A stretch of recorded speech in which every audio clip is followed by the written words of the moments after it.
Assalamualaikum warahmatullahi wabarakatuh. Kami dari kelompok 9, saya Irma dan rekan saya Nia, akan mempresentasikan sebuah materi mengenai pendefinisian skop dan tujuan pengembangan, investigasi sistem dan studi kelayakan. Pendefinisian skop. Apa sih itu skop?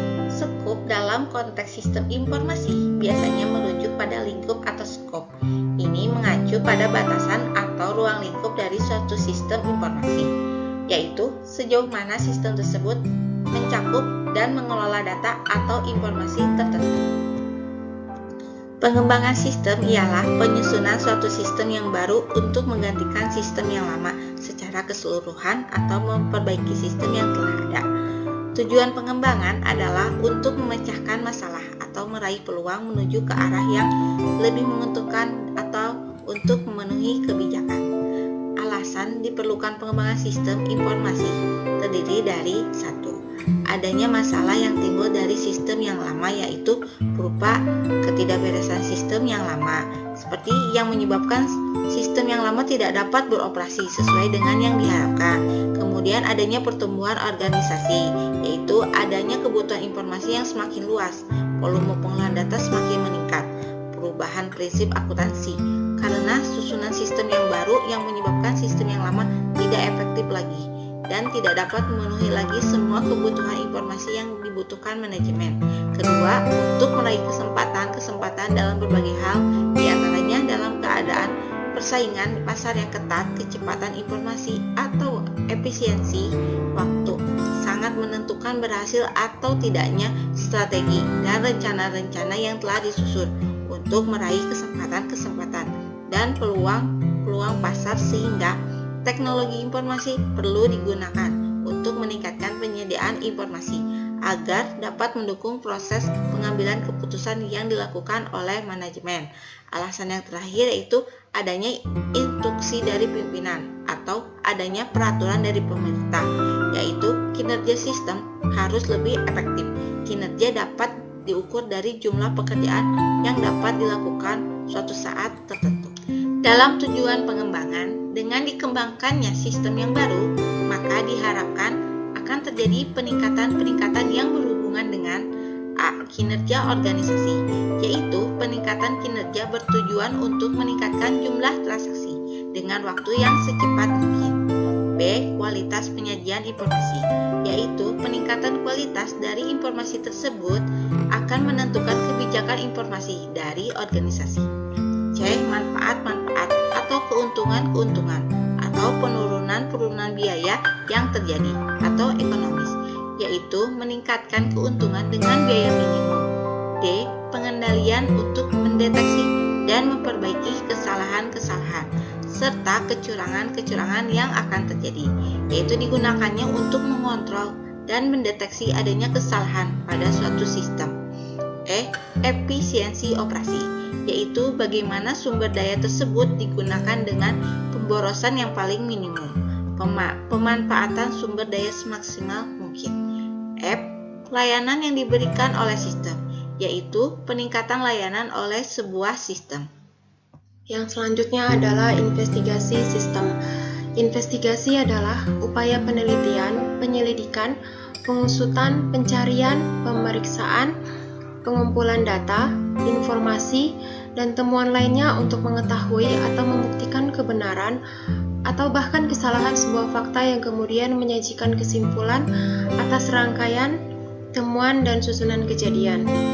Tujuan tahap investigasi adalah untuk melihat dan mengevaluasi permintaan suatu pembangunan atau pengembangan sistem informasi. Maksud investigasi yang dilakukan adalah untuk menganalisis sistem informasi agar kebutuhan dari permintaan awal diproses dan personal yang menangani permintaan tersebut dapat membuat rekomendasi awal tentang tindak selanjutnya. Untuk melakukan investigasi dengan tepat sehingga didapatkan konsep sebuah sistem informasi yang sedang berjalan maupun yang akan dibuat nantinya, maka diperlukan teknik pengumpulan data antara lain meliputi observasi langsung, wawancara, kuesioner, dan sampel dokumen. Yang pertama akan kita bahas adalah observasi langsung. Observasi di sini maksudnya kegiatan mengamati secara langsung dari sebuah sistem. Perlu dilakukan menjawab beberapa pertanyaan-pertanyaan seperti bagaimana melakukan suatu sistem, siapa yang akan melakukannya, berapa lama melakukannya, di mana melakukannya, dan lain sebagainya. Yang kedua itu wawancara. Wawancara merupakan suatu kegiatan yang paling tepat antara seorang sistem analis dengan organisasi atau perusahaan dan merupakan teknik yang paling produktif dalam mencari sebuah informasi. Hal ini dikarenakan wawancara merupakan suatu teknik di mana pencari dan pemberi data dapat secara langsung bertukar pikiran. Yang ketiga, kuesioner. Kuesioner di sini dimaksudnya untuk menggali fakta dan memperoleh berbagai masukan dari responden. Kelebihan dari metode ini adalah dapat melakukan penelitian untuk responden yang jumlahnya besar dan menjangkau responden yang berkedudukan jauh dari analis. Yang keempat itu ada sampel dokumen. Pada tahapan ini dilakukan kajian secara menyeluruh serta mendalam terhadap kegiatan sistem pengolahan data dan sistem informasi yang saat ini sedang berjalan. Juga perlu diketahui secara tepat untuk mengenai bentuk sistem informasi yang bagaimanakah yang dikehendaki oleh manajemen, sehubungan dengan adanya rencana komputerisasi tersebut. Untuk mendapatkan hasil analisa dan investigasi data secara komprehensif, perlu melakukan langkah-langkah seperti berikut. Yang pertama, memahami sistem yang lama, evaluasi sistem yang ada, memahami keinginan pemakai, dan laporan definisi masalah. Yang pertama, memahami sistem yang lama. Ini dilakukan dengan melihat dan mengamati dokumen-dokumen seperti yang telah ada pada perusahaan, seperti bagan alir arus dokumen, bagan alir sistem, struktur organisasi, deskripsi jabatan, kode rekening, dan salinan dokumen-dokumen bukti transaksi. Yang kedua, evaluasi sistem yang ada, yaitu melakukan evaluasi terhadap sistem yang sudah berjalan saat ini, terutama tentang kekurangan-kekurangannya. Tentunya akan memberikan pembenaran terhadap rencana pengembangan sistem yang baru. Sasaran sistem baru akan menjadi lebih jelas tentang apa yang harus ditambahkan atau dikurangi dari sistem yang lama, sehingga analis akan menjadi lebih mudah untuk membuat sebuah konsep tentang future system atau sistem yang baru yang akan dikerjakan. Yang ketiga itu memahami keinginan pemakai. Keinginan pemakai yang dimaksud di sini adalah mencakup kebutuhan-kebutuhan akan output sistem serta model operasional sistem yang diinginkan. Itu artinya, salah satu kunci keberhasilan sebuah sistem informasi adalah jika sistem tersebut sesuai dengan keinginan dari pemakai atau konsumen. Yang keempat, laporan definisi masalah. Di sini, laporan yang dihasilkan akan memberikan manfaat bagi yang menggunakannya. Penelitian tentang sebuah laporan tidak hanya meliputi bentuk dan jenisnya saja, tetapi juga meliputi jumlah dan frekuensi yang dihasilkan dari laporan tersebut, dibandingkan dengan jumlah dan frekuensi tingkat kebutuhan manajemen akan laporan itu. Yang selanjutnya, studi kelayakan sistem. Studi kelayakan sistem ada 5. Yang pertama, kelayakan teknik, kelayakan ekonomi, kelayakan operasi, kelayakan jadwal, dan kelayakan hukum. Yang pertama yang akan kita bahas adalah kelayakan teknik. Kelayakan teknik digunakan untuk menilai dan menjawab pertanyaan. Kelayakan ini mencakup 2 hal pokok yang harus dipertimbangkan, yaitu ketersediaan teknologi di pasaran dan ketersediaan ahli yang mengoperasikannya. Yang kedua, kelayakan ekonomi. Kelayakan ekonomi dapat dinilai dari 2 hal pokok, yaitu biaya dan manfaat. Biaya mencakup seberapa besar biaya yang diperlukan, sedangkan manfaat mencakup seberapa besar manfaat yang diperoleh dengan pengembangan sistem. Sistem akan dikatakan menguntungkan atau layak secara ekonomi jika manfaat yang diberikan oleh sistem tersebut lebih besar daripada biaya yang dikeluarkan untuk mengembangkan sistem tersebut. Yang ketiga, kelayakan operasional. Studi kelayakan operasional mencakup beberapa permasalahan yang harus dipertimbangkan untuk menentukan layak tidaknya sistem dioperasikan. Beberapa hal permasalahan kelayakan operasional. Kemungkinan sistem yang terlalu rumit sehingga sulit untuk dijalankan oleh operator. Yang kedua itu kemungkinan adanya keengganan pemakai untuk meninggalkan sistem yang lama yang telah ditekuni secara bertahun-tahun. Yang ketiga, terjadinya kesulitan melakukan pengendalian terhadap sistem oleh pihak manajemen.